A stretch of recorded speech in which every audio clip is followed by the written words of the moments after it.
Hi dear students,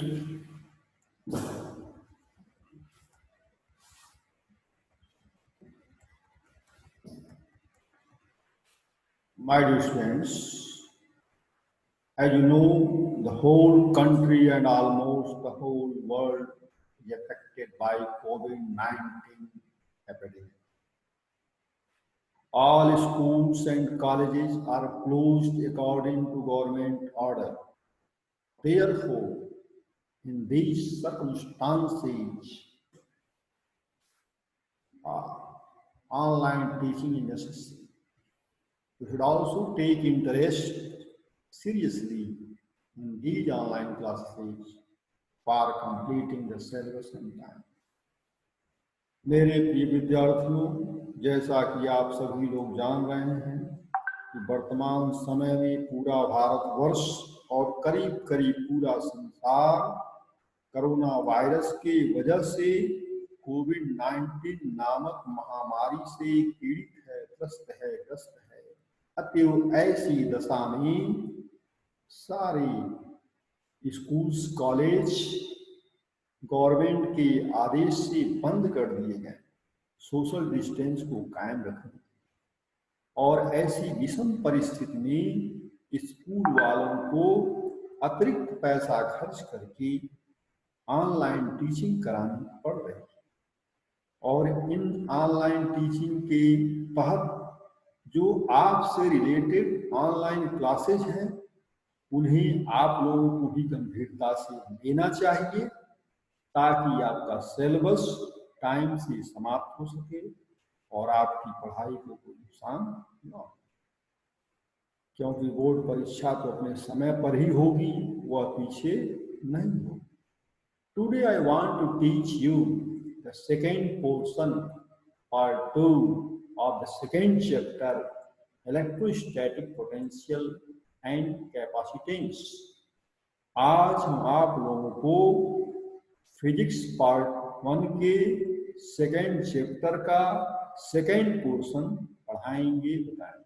मतलब physics part 1 का जो सेकेंड चैप्टर है उसका पार्ट 1 इसके पहले वाले टर्म पर हो चुका है और आज पार्ट 2 बताने लगा।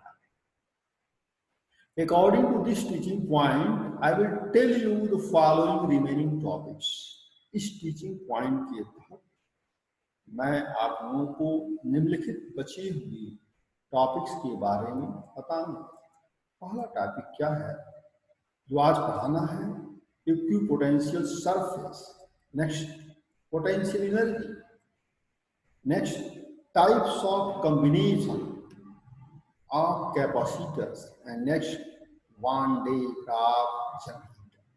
ये आज के टॉपिक्स हैं। इसके पहले भी कुछ टॉपिक्स पढ़ाए जा चुके हैं और इन्हें आज पढ़ाना है। बारी बारी से सबके बारे में दिखाएंगे, पढ़ाएंगे और समझाएंगे। लिखिए अंग्रेजी में और पढ़िए अंग्रेजी में, लेकिन समझिए हिंदी में। और जब हिंदी में समझ लेंगे तो कॉन्सेप्ट क्लियर हो जाएगा, आप भी चाहेंगे तो अपनी भाषा में इसे लिख सकते हैं। इसलिए समझना बहुत जरूरी है। In same sequence I will tell you about the equipotential surface, the teaching lines are as follows.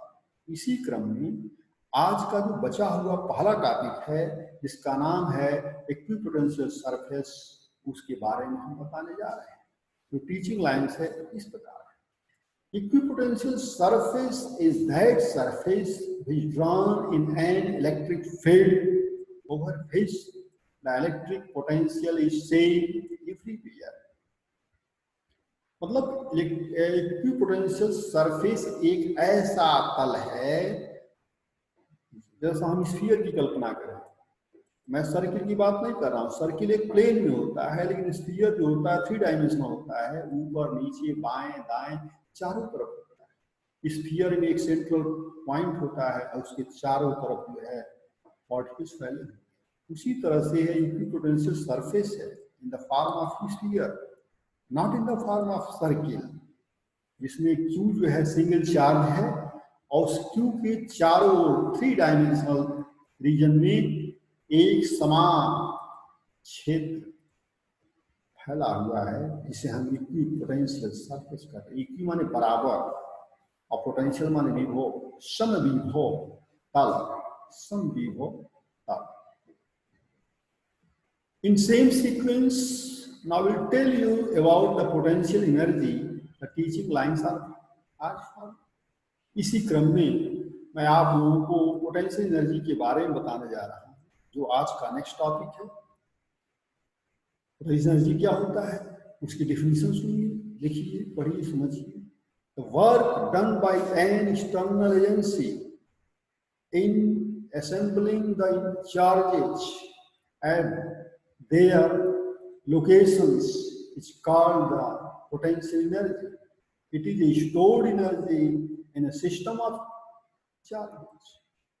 Potential energy of two charges Q1 and Q2 at the distance of R1 and R2 is given by the formula U equal to 1 upon 4 pi into Q1 into Q2 upon R12, where R12 is the distance between Q1 and Q2. नीचे figure में देखें, एक central point है, उस central point से Q1 charge की distance R1 है और Q2 चार्ज की डिस्टेंस R2 है।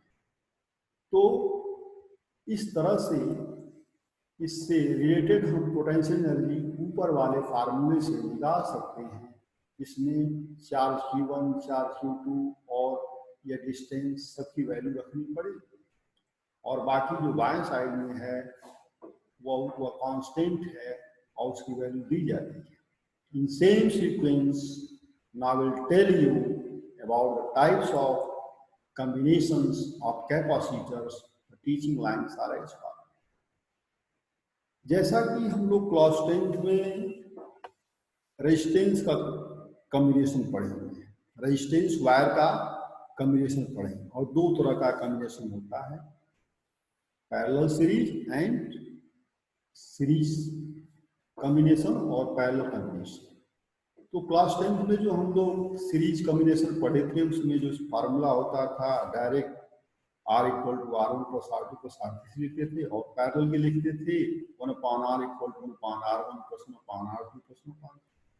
लेकिन इसमें आज उलट करके सीरीज में 1 upon हो जाएगा और पैरेलल में डायरेक्ट होगा।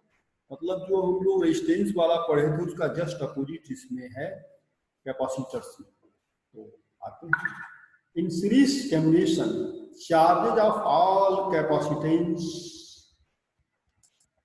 remain same. इसमें सीरीज सिस्टम में सभी कैपेसिटर के जो चार्जेज होते हैं वो बराबर होते हैं, और बराबर होने की वजह से इसका जो फार्मूला होता है resultant formula 1 upon C equal to 1 upon C1 plus 1 upon C2 plus 1 upon C3 and so on. और नीचे डायग्राम भी बना हुआ है, तीन कैपेसिटर इसमें बनाए गए हैं और ए और बी पॉइंट के बीच में रखे गए हैं। कैपेसिटर C1 है, कैपेसिटर C2 है, कैपेसिटर C3 है, और नीचे सबके चार्जेस तो इक्वल है, लेकिन सबका पोटेंशियल डिफरेंस अलग अलग है। नीचे दिखाया गया है V1, V2, V3, सबका पोटेंशियल डिफरेंस अलग है, और अलग अलग पोटेंशियल डिफरेंस होने की वजह से ऊपर वाला जो है फ्रैक्शनल फार्मूला इसमें लागू होता है। आगे बढ़ते हैं। In parallel combination potential difference across each capacitor remains same, और पैरेलल कॉम्बिनेशन में सारे कैपेसिटर का पोटेंशियल डिफरेंस एक होता है, जैसा कि डायग्राम में दिया गया। तीनों कैपेसिटर का पोटेंशियल डिफरेंस भी है, इसलिए ए और बी पॉइंट के बीच रिजल्टेंट कैपेसिटेंस जो होगा वह C1 plus C2 plus C3 होगा। इसमें मैं डायरेक्ट जोड़ लेंगे, C1, C2 और C3 डायरेक्ट जोड़ लेंगे, क्योंकि तीनों कैपेसिटर्स का पोटेंशियल डिफरेंस सेम है, और क्या है V, जैसा कि नीचे रीडियो के साथ दिखाया गया है। That's all for today, and remaining portion of the chapter will be taught on the next day. और इस तरह से इस चैप्टर का आज इतना ही, बाकी जो हिस्सा बचा हुआ है वो अगले टर्म में बताया जाएगा। My dear students, you should write the written matters in red color in your homework notebook for improvement of your spellings with the help of a smartphone or laptop. मेरे प्रिय विद्यार्थियों, आप लोगों को यह चाहिए कि जो ये टीचिंग मटेरियल की रेड लाइन्स है उसे आप लोग अपने नोटबुक में नोट कर लें, और इसके लिए आपको अपने लैपटॉप या स्मार्टफोन का सहारा लेना पड़ेगा। और नोट करने से आप लोगों की स्पेलिंग करेक्ट हो जाएगी, तेज हो जाएगी, सुधर जाएगी। आगे बढ़ते हैं। After that you should also try to solve the MCQ and worksheet provided by your school app. Your solution should be online method with the help of your school app. जब आप लोग नोट करेंगे red colour की lines को तो आपका दिमाग concentrate हो जाएगा, और दिमाग कंसंट्रेट होने की वजह से जो MCQ और वर्कशीट दी जा रही है उसको सॉल्व करने में बड़ी आसानी है। और इस MCQ और वर्कशीट को आप लोग ऑनलाइन मेथड से सॉल्व करेंगे। इसके लिए आपको स्कूल ऐप पर जाना पड़ेगा, उससे जो है संपर्क बनाना पड़ेगा। और जो वर्कशीट है वह स्कूल खुलने पर कॉपी से चेक हो जाएगी, और MCQ जो है ऑनलाइन चेक हो जाएगी। You should also solve these questions in your homework notebook for revision purpose. आपको चाहिए कि आप लोग इस MCQ और वर्कशीट को अपने नोटबुक में भी कर लें, ताकि उससे बार बार रिवीजन करते रहें। हो सकता है कि जब स्कूल ऐप से इसको डिलीट कर दिया जाएगा तो आपको जो है नोटबुक के ही द्वारा इसका रिवीजन करने में आसानी हो। My dear students, stay at home, be safe from corona virus and study with care. Very much thanks to you.